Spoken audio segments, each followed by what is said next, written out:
Depuis 2013, le Niger dispose d'un document de politique nationale de modernisation de l'État dont l'impact recherché est que le niveau de satisfaction des usagers des services publics soit amélioré.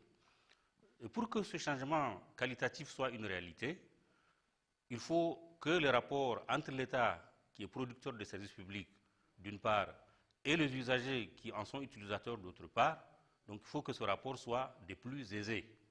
Les usagers doivent en particulier connaître la notion de service public, ses principes fondamentaux, ainsi que les conditions pour y accéder. Le service public désigne tout bien ou prestation de services assurés par l'État ou un de ses démembrements, notamment les collectivités territoriales ou les établissements publics, ou sous leur contrôle, n'est-ce pas, en vue de satisfaire un besoin d'intérêt général. Par exemple, la sécurité publique, l'éducation, la santé publique, les services d'assainissement, les services de voirie sont des services publics que nous connaissons et qui sont très courants. Sur le plan institutionnel, est considéré comme service public toute organisation ou un appareil administratif doté d'un ensemble de moyens, notamment humains, financiers et matériels, affectés à l'accomplissement d'une mission d'intérêt général. Il y a 4 principes fondamentaux qu'il faut retenir par rapport au service public. Il y a le principe de continuité du service public, il y a le principe d'égalité de tous devant le service public, il y a le principe de mutabilité et il y a le principe de neutralité. Un élément important sur lequel il faut revenir, c'est l'accès au service public. Cet accès-là est un droit consacré par la Constitution de la 7e République, notamment en ses articles 10, 11, 12 et 13. Et c'est pour faciliter cet accès aux usagers que le Haut Commissariat à la modernisation de l'État a initié une campagne de communication sur les procédures administratives que nous avons appelée le coin de la modernisation. Il s'agit d'une séquence qui permettra à tous les usagers de trouver des réponses pratiques à un certain nombre de questions qu'ils se posent quotidiennement. Par exemple, à qui dois-je m'adresser pour obtenir tel ou tel service public? Quelles formalités faut-il accomplir? Comment obtenir telle ou telle pièce constitutive d'un dossier? Combien de temps faut-il pour obtenir tel ou tel service public? Combien coûte l'obtention d'un service public?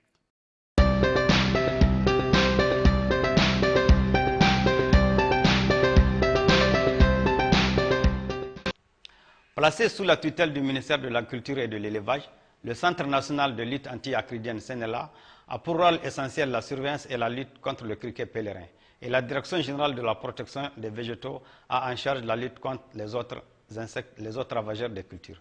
Le Centre national de lutte anti-acridienne est un établissement public à caractère administratif créé par la loi numéro 2007-28 du 3 septembre 2007, doté de statuts propres adoptés par le décret numéro 2008-218 PRN MDA du 17 juillet 2008. La stratégie opérationnelle du CNLA. La surveillance et la lutte préventive contre le criquet pèlerin se fait sur toute l'étendue du territoire national. La stratégie opérationnelle consiste à empêcher la transformation des individus solitaires inoffensifs de criquet pèlerin loin des cultures en individus grégaires voraces proches des cultures. Pourquoi lutter contre le criquet pèlerin? Le criquet pèlerin est très vorace. Il est capable de consommer l'équivalent de son propre poids, 2 grammes, en nourriture fraîche par jour. À titre de comparaison, un essaim de 500 000 individus de criquet pèlerin consomme par jour l'équivalent en nourriture fraîche de 10 éléphants, 25 chameaux ou 2500 personnes. Organigramme du CNLA.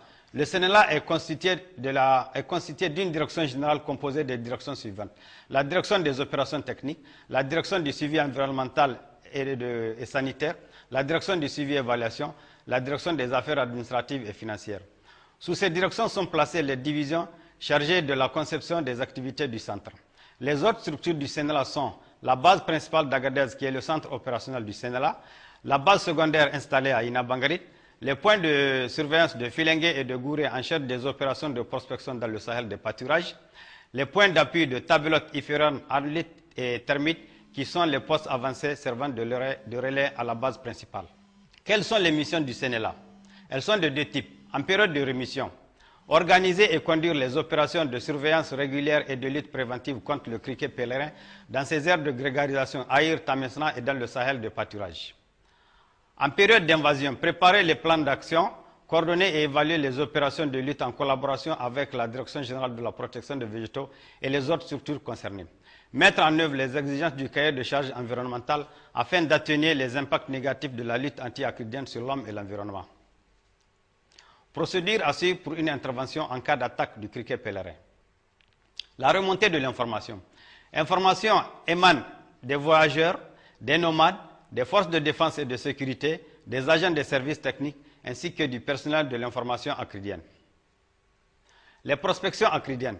Ces prospections acridiennes et des prospections régulières et extensives dans les aires de reproduction et de grégarisation du criquet Aïd, Tamesna et dans le Sahel de pâturage, afin de maintenir la population acridienne à un seuil non déménageable pour les cultures et les pâturages. Les prospections peuvent être pédestres, à pied, peuvent être par véhicule ou aériennes par avion. La collecte et la transmission des données du terrain. Les données de terrain ainsi collectées sont enregistrées dans cet appareil qu'on appelle le Eloquus V3, sont aussi enregistrées sur les fiches CLC Pro et transmises en même temps au Centre national de lutte anti-acridienne par la radio-émetteur-récepteur.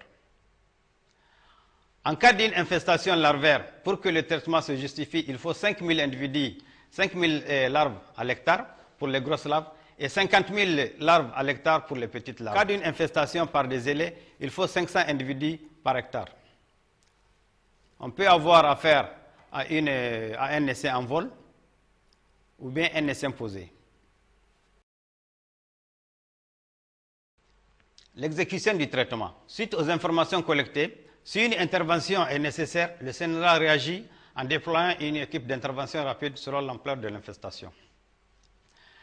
Mais avant le traitement, un certain nombre de précautions doivent être prises. Porter son équipement de protection individuelle, calibrer les appareils de traitement, utiliser les insecticides et les appareils de traitement conventionnels, évacuer les animaux et les personnes non concernées par le traitement, tenir compte de la direction du vent. L'intervention peut être terrestre manuelle, peut être par véhicule ou bien par aérienne, par avion. À la fin du traitement, il y a lieu de collecter les emballages vides de pesticides afin de les soustraire des utilisations. À une alerte rapide du criquet pèlerin doit correspondre une réponse rapide. Tel est le gage de la réussite de la lutte contre cet insecte.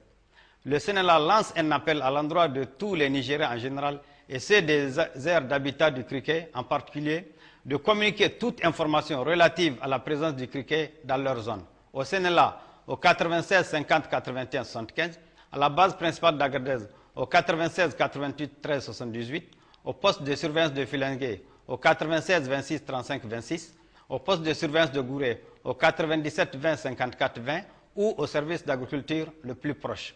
Ainsi, vous participez d'une part à la lutte préventive que nous menons contre le criquet et d'autre part, vous contribuez à l'atteinte de la sécurité alimentaire de nos vaillantes populations qui paient un lourd tribut lors des invasions acridiennes. Je vous remercie de votre aimable attention.